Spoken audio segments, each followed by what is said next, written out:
Welcome to our channel. Today we're diving into an important topic. What happens if you fail to identify yourself to the police in the United States? Now you might be thinking, isn't that simple?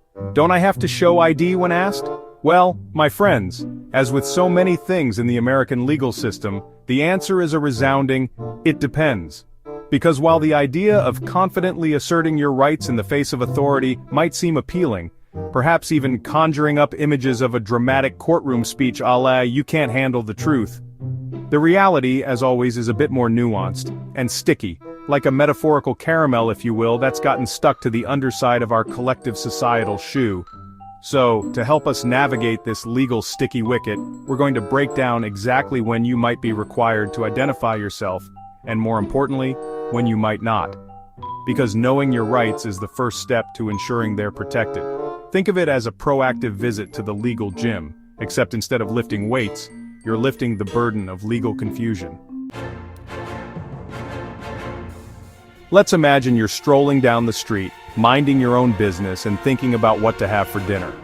When suddenly, you're approached by a law enforcement police officer. Now, assuming you haven't just jaywalked in front of a police academy, you might be wondering why you've attracted the attention of law enforcement. This, my friends, is what's known as a stop. And in many states, especially those with charmingly vague stop and identify laws, if an officer has reasonable suspicion that you're involved in criminal activity, and let's be honest, that suspicion could be based on anything from walking too slowly to making eye contact with a pigeon that looks vaguely suspicious, they can legally detain you. And here's the kicker. In these stop and identify states, you may be required to provide your name. That's right, just your name. No need to pull out your wallet and perform a driver's license tap dance routine, just a simple, my name is, well, you know your name, hopefully. Now you might be thinking, what's the harm in just giving my name? And you wouldn't be entirely wrong. After all, it's not like you're revealing state secrets. But there are legitimate concerns about privacy and potential profiling that come into play.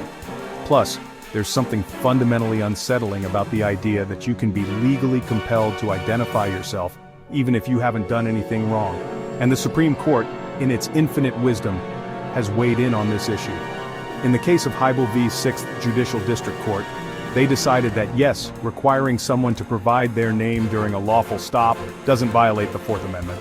So, there you have it. The highest court in the land has spoken.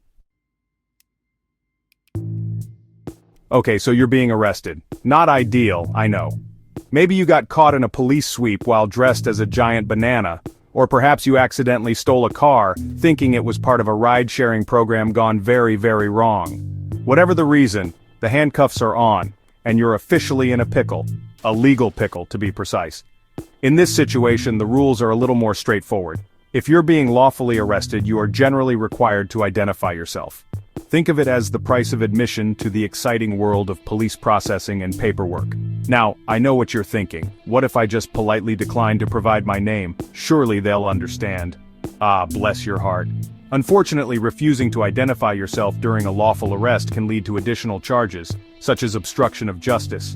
And let's be clear, adding another charge to your already impressive rap sheet is like adding insult to injury. It's like ordering a pizza after you've already eaten an entire cake. Sure, it might seem like a good idea at the time, but ultimately, it's just going to make things worse. So, in the unfortunate event that you find yourself on the receiving end of a lawful arrest, it's generally in your best interest to cooperate and provide your identification. Trust me, the concrete accommodations offered by the state are not known for their 5-star reviews. Now here's where things get interesting. Let's say you're walking down the street, or perhaps skipping merrily depending on your disposition, and a police officer stops you. They have no reasonable suspicion, no probable cause, no warrant. Basically, they're just trying to make small talk because they're bored. In this scenario, my friends, you are not legally required to identify yourself. That's right, you have the right to politely decline their request for your name, address, or any other personal information. It's like refusing to give a stranger your Netflix password. You have every right to protect your privacy. Of course, this doesn't mean you should be rude or confrontational.